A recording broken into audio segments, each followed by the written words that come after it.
Good evening, everybody. My name is Jim Kelly, Building Commissioner for the town of Lexington.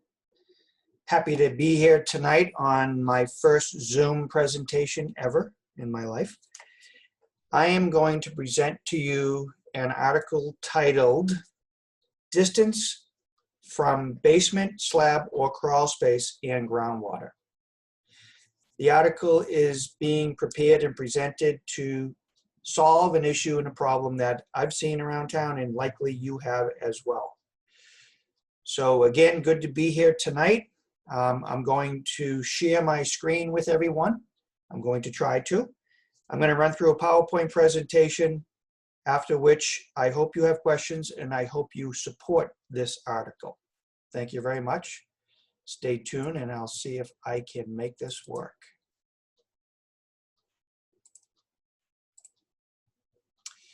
Good, I think we did it. So the article and the problem and why we're here tonight. The problem is that when new homes are built, sometimes, not always, but sometimes the new home, the basement is built too low or in the groundwater. Of course, this is a problem. However, we see it happening routinely and the consequences can be disastrous, which I will show you in some pictures. So the solution to this problem is what we believe to be a bylaw that requires a minimum distance from the estimated seasonal high groundwater to the finished basement floor. This distance, this minimum distance must be at least 2 feet unless some other plans and procedures take place. But that's the basis of this article, is to get the basement floors at least 2 feet from the estimated seasonal high groundwater. I'm going to show you a few pictures of the results of uncontrolled groundwater. And these pictures speak for themselves. The one on the left has a couple homes with some backyards that are flooded. The water's being pumped, it has nowhere to go. And hopefully it's going into somebody's yard that's pumping and not somebody else's yard that is next to the one pumping.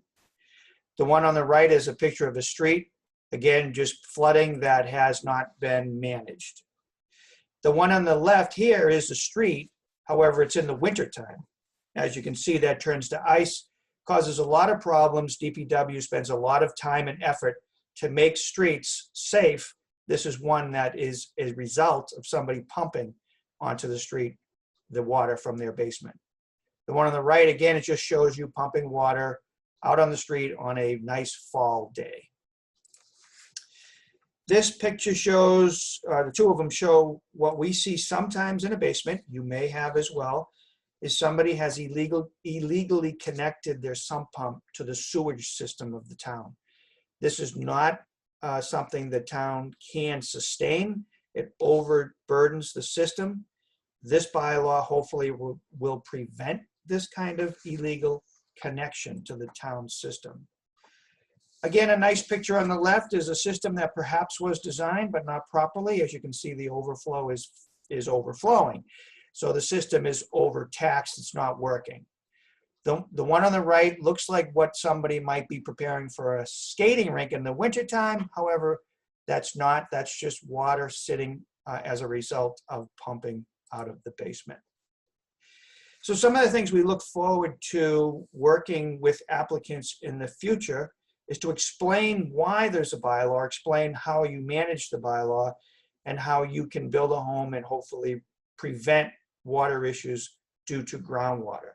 So every lot's different, every lot is unique, every lot has a different estimated seasonal high groundwater.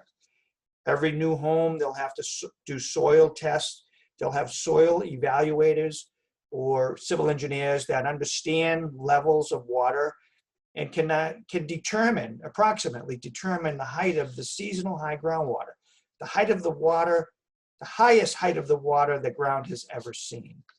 Then you just simply build your house above that. If you can't, you have to prepare very detailed, very precise plans.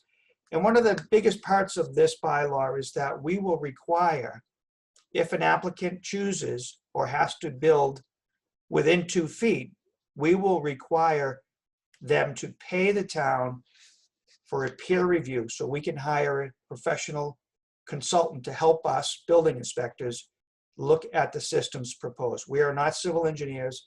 We need help when it comes to these precise civil engineer issues. So we talked to residents, talked to builders, anybody, talked to engineers, architects, to try to be sure we're doing the right thing. And I believe we are in this case. Some have said that 2 feet is excessive. Some have said 2 feet isn't enough.